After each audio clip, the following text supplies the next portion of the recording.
సన్నిధి. సన్నిధి అంటే అందరికీ ఇష్టం. నాకు కూడా దేవుణ్ణి సన్నిధి అంటే పిచ్చి. నాకు అన్నిటినీ వదిలిపెట్టి వెళుతానండి ఈ దేవుణ్ణి సన్నిధి కొరకు.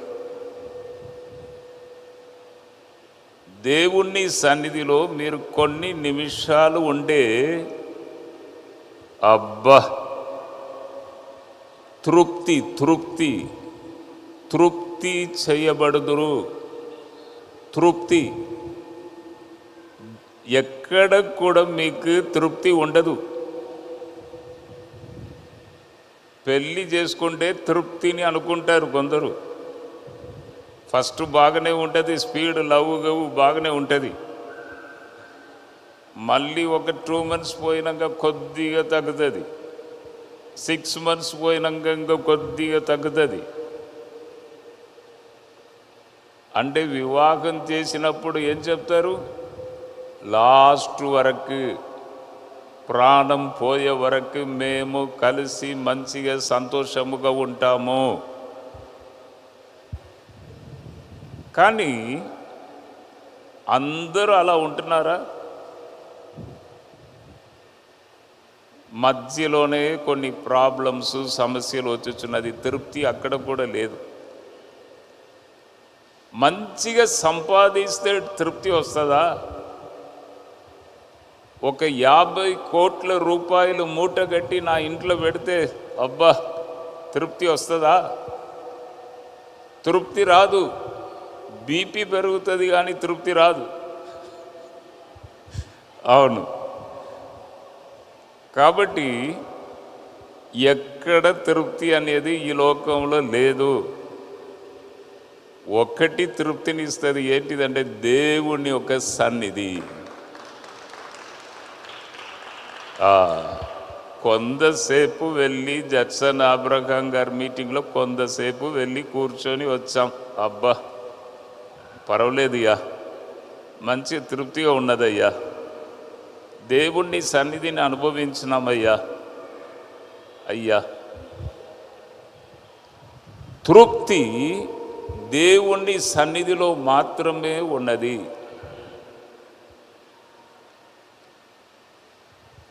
యేసు ప్రభు ఎక్కడికి వెళ్ళినా కూడా దేవుని సన్నిధి యేసు ప్రభుతో వెళ్ళినది కనుక కొన్ని వేల ప్రజలు యేసు ఎక్కడికి వెళ్ళినా యేసు ప్రభును తరిమి యేసు ప్రభును వెంబడించి కొన్ని వేల ప్రజలు వచ్చారు. ఎందుకే? సన్నిధి. నేను డిజిఎస్ దినకరన్ గారంటే ఎక్కువ ఇష్టపడతాను. ఎందుకు ఇష్టపడతాను? ఆయన స్టేజ్లో నిలబడంగానే మొత్తం గ్రౌండ్ మొత్తం దేవుని సన్నిధి. ఆయన నిలబడితే చాలు మొత్తం గ్రౌండ్ మొత్తం కామ్ అయిపోతుంది. ఒక్క పోలీసు ఉండరు, ఎవరు ఉంటారు, లక్షల ప్రజలు కాముగా అలాగే కూర్చొని ఉంటారు. కాబట్టి డిజిఎస్ దినకరన్ గారంటే నాకు ఇష్టం. దేవుని సన్నిధి. కాబట్టి మీరు కూడా ఒకటి మీరు కోరుకోవాలి. జాబు తర్వాత, సంపాద్యం తర్వాత, డబ్బు తర్వాత, ఫస్ట్ దేవా నీ సన్నిధి ఎప్పుడూ నాతో ఉండాలి. నేను ఎక్కడికి పోయినా నీ సన్నిధి నాతో రావాలి తండ్రి. 3 hours నేను ప్రేయర్లో ఉన్నా. మీకు ఇప్పుడు రాక మునుపు ప్రభుత్వం నేనేం చెప్పాను? నీవు వస్తే నన్ను తీసుకుపో, నీవు రాకపోతే నన్ను కూడా తీసుకుపోవద్దు అన్నాను. మోషే అలాగే చెప్పాడు. మోషేకు కూడా దేవుని సన్నిధి ఏంటిదో ఆయనకు తెలుసు. దేవుని సన్నిధి విలువ మోషేకు తెలుసు. అందుకే మోషే చెప్పాడు, మీరు వస్తే మమ్మల్ని తీసుకుపోండి, మీరు రాకపోతే మేము కూడా రాము. సన్నిధి.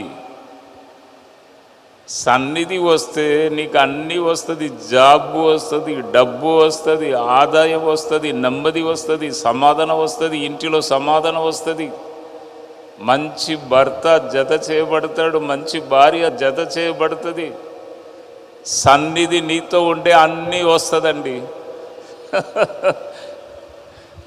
అవును.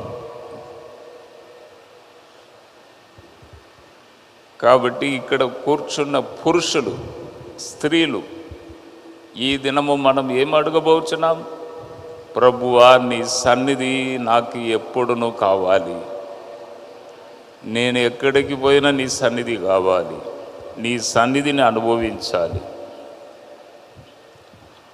అవును, సన్నిధికి నేను ప్రాముఖ్యత ఇస్తాను. సన్నిధి నాకు కావాలని మనము ఈరోజు అడిగి పొంది వెళ్ళబోచున్నాం. ఈ రోజు నుండి మీరు స్పెషల్, మీ ఫ్యామిలీ స్పెషల్, మీ జాబ్ స్పెషల్, మీ బ్రతుకు స్పెషల్, అన్నీ స్పెషల్. ఎందుకంటే దేవుని సన్నిధి మీతో రాబోచున్నది. అవును, అవును. కొత్తగూడెంలో కూడా 3 దినములు ప్రజలు ఏ సాక్ష్యం ఇచ్చారు తెలుసా? అబ్బా, గ్రౌండ్ అంతా ఎలాగో ఉన్నదండి. గ్రౌండ్ మొత్తం దేవుణ్ణి సన్నిధి అండి. అబ్బా, దేవుణ్ణి సన్నిధి ప్రజలను తీసుకొని వచ్చింది. ఎక్కడి నుండి వచ్చారు? అన్ని కార్లు, అంతమంది జనం. ఎక్కడి నుండి వచ్చారు? దేవుని సన్నిధి ప్రజలను తీసుకొని వచ్చింది. సన్నిధి వస్తే వస్తుందంట సమాధానము, నెమ్మది దేవుడు మీకు ఇస్తాడండి. బైబిల్ గ్రంథములో అద్భుతమైన ఒక వాక్యం ఉన్నది. 97వ కీర్తన 5వ వచనం.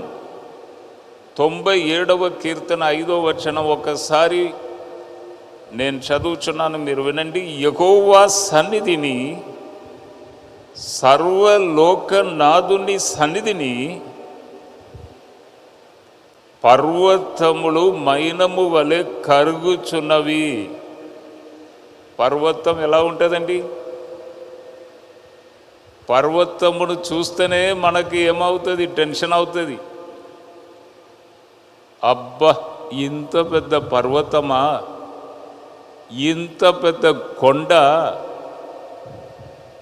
పర్వతమును చూడంగానే మనకి ఏమవుతుంది? టెన్షన్ అవుతుంది. బైబిల్లో ఏమున్నది? దేవుని సన్నిధి ఎదుట పర్వతము మైనము వలె కరిగిపోచున్నది. అంటే మెల్ట్ అయిపోచున్నది. వ్యాక్స్ ఉంటుంది చూడండి, మోవ్బత్తి. మోవ్బత్తిని మీరు అగ్నిలో చూపిస్తే వెంటనే కరిగిపోతుంది. పర్వతము దేవుని సన్నిధి ఎదుట అలాగే కరిగిపోతుందంట. ఎంత గొప్ప మాట! ఎక్కడైనా అది అవుతుందా? పర్వతము కరిగిపోతుందా ఎక్కడైనా? ఎక్కడ జరగదు. నేను ఎప్పుడు కూడా వినలేదు పర్వతము కరిగిపోతుందని. నేను ఎక్కడ వినలేదు. బైబిల్లో ఏమున్నది? దేవుని సన్నిధి ఎదుట పర్వతము కరిగిపోవును. ఎంత గొప్ప మాట అండి! ఆ సన్నిధి మీతో వస్తే మీకు లాభమా, నష్టమా? దేవుని సన్నిధి మీతో వస్తే మీ ముందు పర్వతం వలె నిలబడుచున్న అన్ని అడ్డు ఆటంకములు అన్నీ ఏమవుతుంది? మొత్తం కరిగిపోతుంది. డిస్టర్బెన్సెస్ అన్నీ పోతాయి. కాబట్టి దేవుని సన్నిధి మీతో రావడం మంచిదా కాదా? మంచిది. కాబట్టి ఈ దినం అదే మనం కోరుకొని, దేవా నీ సన్నిధి మాకు కావాలని మనం అడిగి పొందబోచున్నాం. అందుకే వచ్చాం. ప్రభు ఇదే చెప్పమన్నాడు, అదే చెప్తున్నాను. ఒకసారి ఏం జరిగిందంటే, ఇజ్రాయేలు ప్రజలకు మాంసం కావాలని అడిగారు. కొందరికి మటన్ ఉంటేనే భోజనము పోతుంది, కొందరికి వెజిటబుల్ అయినా పర్వాలేదు, కూరగాయలు అన్నా పర్వాలేదు, కొందరికి మటన్ కానీ చికెన్ కానీ తప్పకుండా ఉండాలి. ఇక్కడ కూడా ఉంటారు కొందరు, నవ్వుతున్నారు, నేను చెప్పగానే నవ్వుతున్నారు. మటన్ వంటనే పోతుంది, ఆహారము కడుపులో పోతుంది. అవును, ఇజ్రాయేలు ప్రజల్లో కూడా మటన్ అంటే చాలామంది మోషేతో గొడవ చేశారంట. మటన్ కావాలి, మాకు మటన్ కావాలి అని, మటన్ కావాలని గొడవ చేశారంట. అంటే అప్పుడు కూడా మటన్ కావాలి మటన్ కావాలని చాలామంది గొడవ చేస్తే మటన్ 20 లక్షల మందికి మటన్ ఎక్కడి నుంచి నేను తీసుకురావాలి? ఒక 50-100 మంది అంటే వెంటనే చేయవచ్చు. 20 లక్షల మందికి మటన్ ఎక్కడి నుంచి తీసుకురావాలి?